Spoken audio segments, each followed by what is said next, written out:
Okay, the first takeaway from this video is that the iPhone is not an action camera, but that was actually already clear beforehand. Here we have an iPhone 13 Pro and this is the GoPro Hero 10. You don't necessarily have to put these two devices side by side to know that these are two completely different devices with different strengths and weaknesses. But if you're not necessarily looking for a camera for skiing or diving, but rather for a camera to shoot travel videos for example, then the question arises as to which of these two devices produces the better images. So let's find out together in this video which of these two devices has the better camera. With these first shots, I would like to show you one of the decisive advantages of the iPhone over the GoPro right at the beginning. Unlike the GoPro, the iPhone has 3 lenses with different focal lengths. Here you can see a shot with the ultra-wide lens, which has a very similar focal length to the GoPro. But in addition to that, you have the main lens, and on the 13 Pro you also have the telephoto lens, which this year has got an even longer focal length than last year on the iPhone 12 Pro. You definitely have more flexibility when it comes to framing. That's an undeniable advantage of the iPhone, and in the shot of this castle you can see that advantage very well. Now let's look at colors and contrast. Both cameras basically produce very nice shots. The GoPro's shots have a lot of contrast.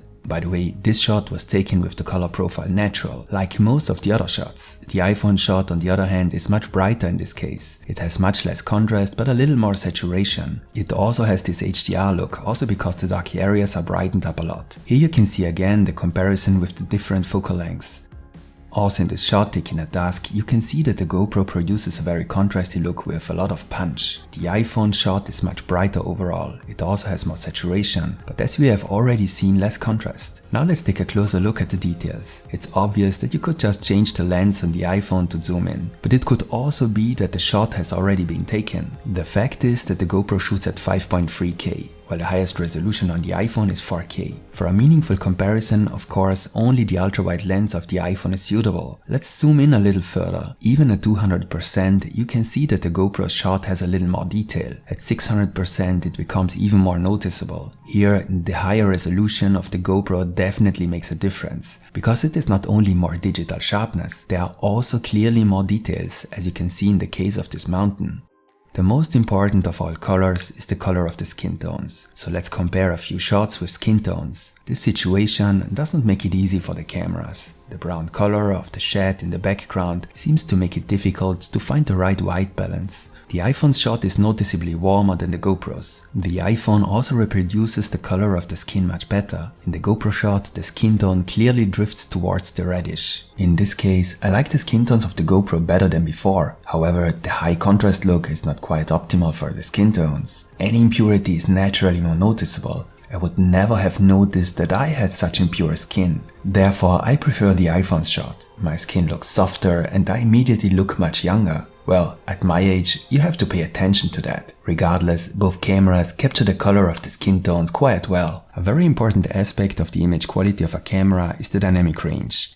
That is how well a camera can handle situations where there are very bright and very dark areas in the same image. Let's take a look at how both devices can handle such situations. The GoPro generally has difficulties with images that have a high dynamic range. This has not changed with the Hero 10. However, the situation here is not easy to handle either. The background is very bright and the foreground very dark. The iPhone can fully show its strength here. As you can see, the dark area is brightened a lot and the brighter area is darkened. This results in an unbelievable dynamic range. However, there is also this slight flickering in the highlights. I think this has to do with the way the iPhone creates this HDR look. A ride like this through the forest also represents a huge challenge for a camera. Constantly changing lighting conditions and again very bright areas in the image are anything but easy to deal with. And also here you can see that the iPhone can show details in the bright areas of the image much faster. With the iPhone 2 there are burnt out highlights. However, the exposure is adjusted more quickly. If you've seen my comparison with the iPhone 12, then you already recognize this tunnel. Admittedly, a rather unfair situation for a camera. Here, however, I like the look of the GoPro better. As usual, the iPhone tries to brighten up the dark areas, which is not really appropriate in this case. On the other hand, you can show a little more detail at the end of the tunnel. Before we take a look at slow motion and low light, I think it makes sense to make it clear that the iPhone has some features that the GoPro does not. These include the cinematic video mode, a kind of portrait mode for a video. However, this does not always produce good results. Then there is the macro mode, with which you can create quite interesting close-ups. You can also create a blurred background naturally with the iPhone. These shots were not taken with cinematic video, but in normal video mode. As you can see here, you can't do that with a GoPro, especially because the focus is fixed at infinity. Now I would like to compare some slow motion shots. The GoPro Hero 10 offers some particularly interesting options here. It is capable of shooting in 4K and 120 frames per second. It can even shoot at 240 frames per second in 2.7K. With the iPhone, you have to reduce the resolution to 1080 for 120 or 240 FPS. I have to say that the image of the GoPro in 4K and 120 frames per second looks very good. Especially in such good lighting conditions as here, there is hardly any drop in image quality. You can't say that about the iPhone's shot. Apart from the fact that this shot had to be taken in 1080, the overall image quality looks very poor. The image is very soft and just doesn't look good. This point clearly goes to the GoPro. It is not so clear at 240 frames per second. This shot of the GoPro was taken in 2.7K, but the loss of image quality is significant. The iPhone's shot looks even worse. There is even less detail and overly digital sharpness. Still, the difference here is not as great as before. Both shots just don't look very good. With the GoPro 2, you should therefore stick to 120 frames per second. A very special challenge for these small cameras with their small sensors are recordings in low light, and therefore also recordings indoors. Smaller sensors can only capture a small amount of light. The results are often ugly images with a lot of image noise. Which camera is better suited for these situations? This first indoor shot is already very difficult for a camera to handle, a mix of artificial and natural light. The GoPro opts for a rather cool white balance. The bright area of the sky looks overexposed. Details are lost. As so often before, the iPhone chooses a warmer white balance. Again, the iPhone succeeds in preserving the details in the sky. This shot was taken during the blue hour, so it is not yet extremely dark. The shot of the GoPro, which by the way was taken in 4K here, still looks quite good. The iPhone, here with the ultra-wide lens, exposes much brighter. Both shots have a similar amount of image noise. As usual, you have to rely on my commentary, because you can't see the noise so well on YouTube. This shot, on the other hand, was taken with the main lens of the iPhone, which has a larger aperture than the ultra-wide lens. And indeed, this shot looks much better. You can hardly see any image noise. An incredibly good image quality in comparison. So now it's dark, it's night, and that's too much for the GoPro. The shot has a lot of noise, is very dark and can't really be used anymore. With the ultra-wide lens, the iPhone produces a much brighter shot, but it is also very noisy and doesn't look good. It is different with the main lens of the iPhone, which still achieves a very good image quality even in these very difficult lighting conditions. The GoPro is known for its excellent image stabilization.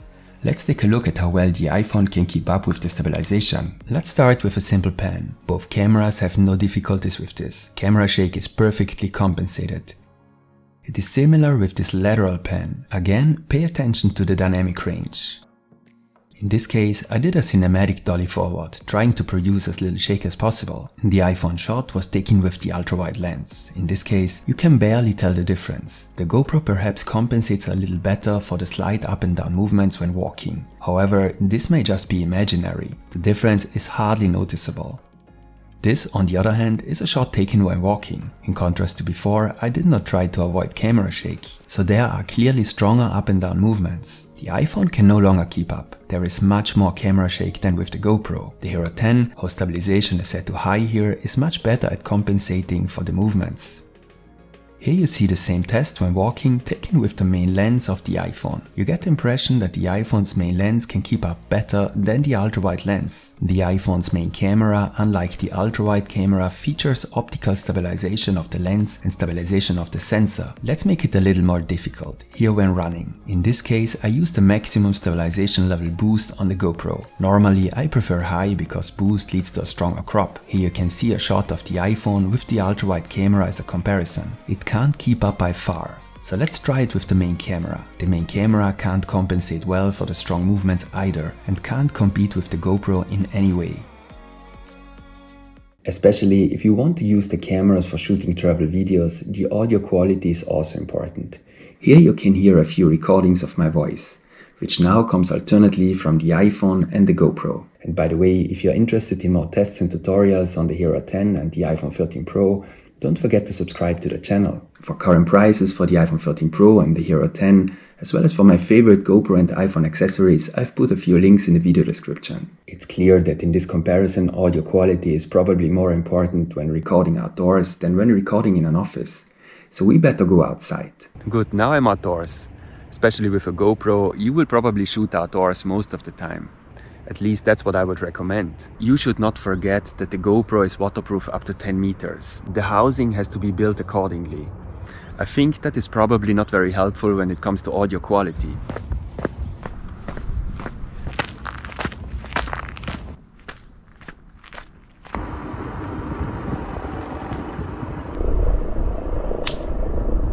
You've just seen a comparison of two of the best compact consumer video cameras. Each has its particular strengths. The GoPro is particularly convincing in the categories that are important for an action camera: stabilization and slow motion. The iPhone impresses with an incredible dynamic range, great image quality in low light, and more features. What's your opinion? Write me your opinion in the comments. I'm curious if you see it differently. And that's it for today. Give me a like as feedback if the video was interesting for you. There will be more videos about the GoPro Hero 10 and the iPhone 13.